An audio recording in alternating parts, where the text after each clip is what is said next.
Hey guys, how's it going? This is Josh, and I would like to welcome you to episode 1 of the Books by Josh show. In this episode, I will be talking about why I decided to start my very own brand. The stories said in this podcast are all 100% true and have helped shape me into the person that you see here today. When I was growing up, everyone used to ask me what I wanted to be when I grew up. Since I was good with numbers, they all assumed that I wanted to be an accountant or a banker. But my answer was always the same. I told every single one of them that I didn't know what I wanted to become. Even though I didn't know what I wanted to become when I grew up, I knew three things that I loved. I love reading, I love writing, and I especially love talking, as you can see. Even if you ask me today what I want to do in my life, I will answer the same. I don't know. What I do know is that I want to bring joy to people and that I still love reading, writing, and talking.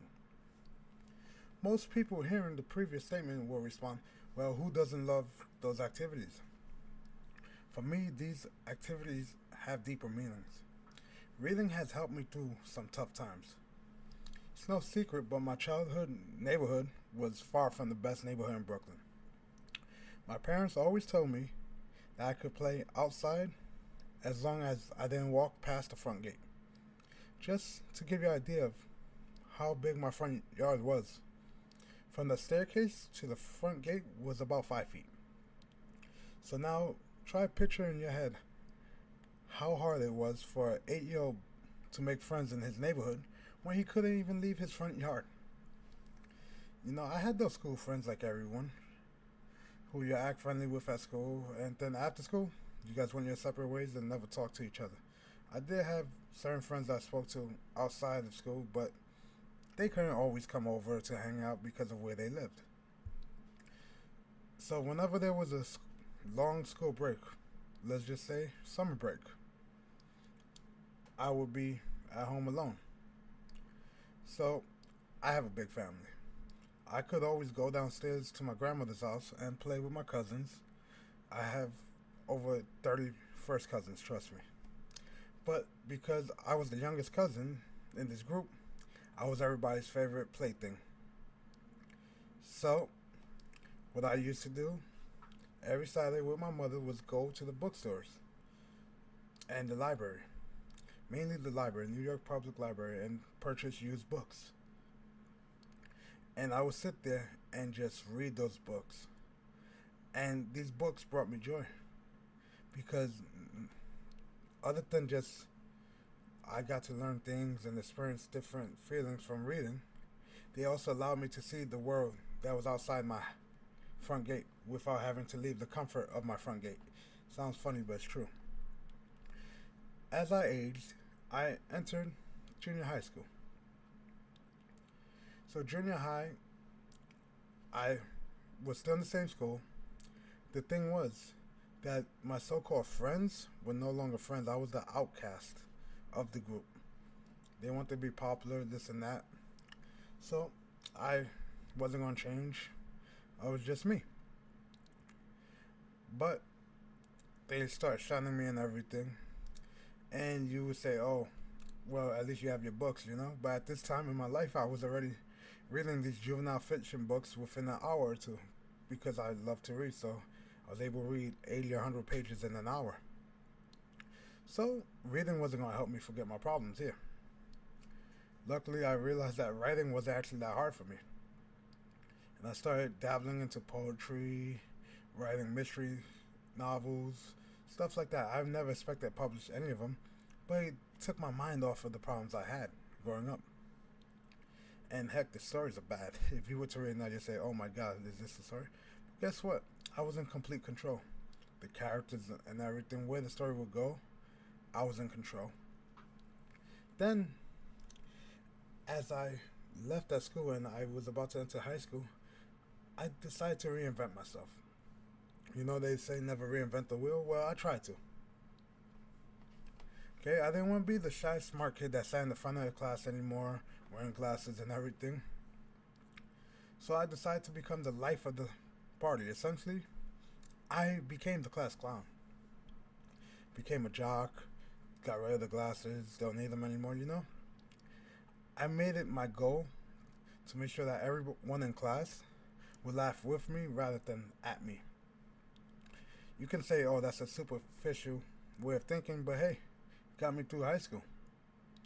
It wasn't the smartest decision, trust me on that, because my GPA dropped from mid 90s to low 70s.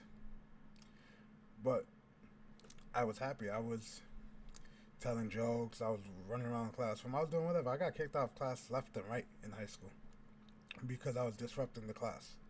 But by being so outgoing, certain doors opened up to me. I was able to connect with certain teachers that helped me advance my writing. And guess what? By age 16, before graduating high school, I became a published poet because I actually won a poetry competition and my work was published. Think about it, if I never became outgoing and used my love of talking to my advantage, I wouldn't have become published. I would never have met the teacher to push me to do that. So the main reason why I started Books by Josh as a brand was because of joy. What do I mean joy? Joy is not a person. Joy in general. Whenever I help someone, I ask for nothing in return. You want to know why? Because helping them brings me joy. It might sound corny, but guess what?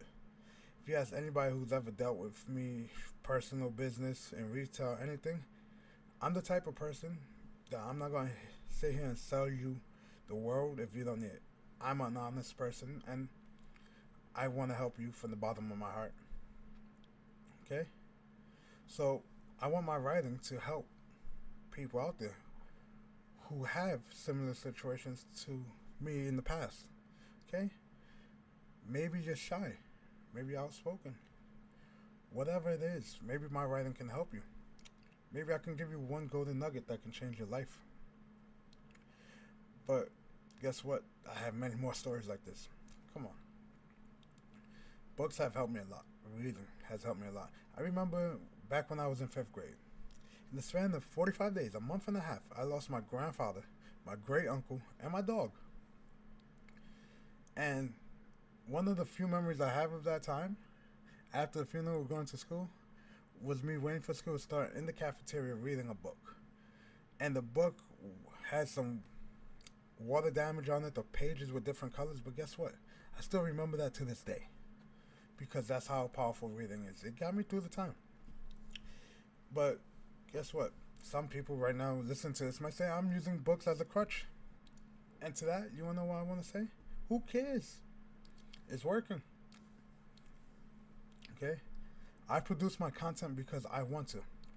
That's the simple answer. Okay? Nobody's telling me I have to do this. I do this because I want to. Do you know how many people laughed at my dream of writing a book? It's not that much compared to the amount of people who laughed at me for creating a blog that gives advice. But even more people laughed at me when I said I want to create a YouTube channel and a podcast. They all said, how are you going to create that? Who's going to listen to you? You have a speech impediment and you mumble. So why is anybody going to listen to you? Who are you? But guess what?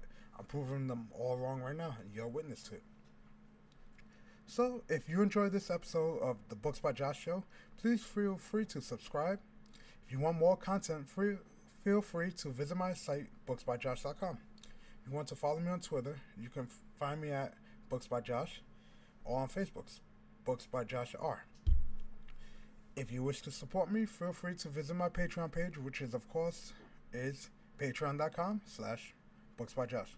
Like always, I'll catch you guys in the next one. Later, in the next one.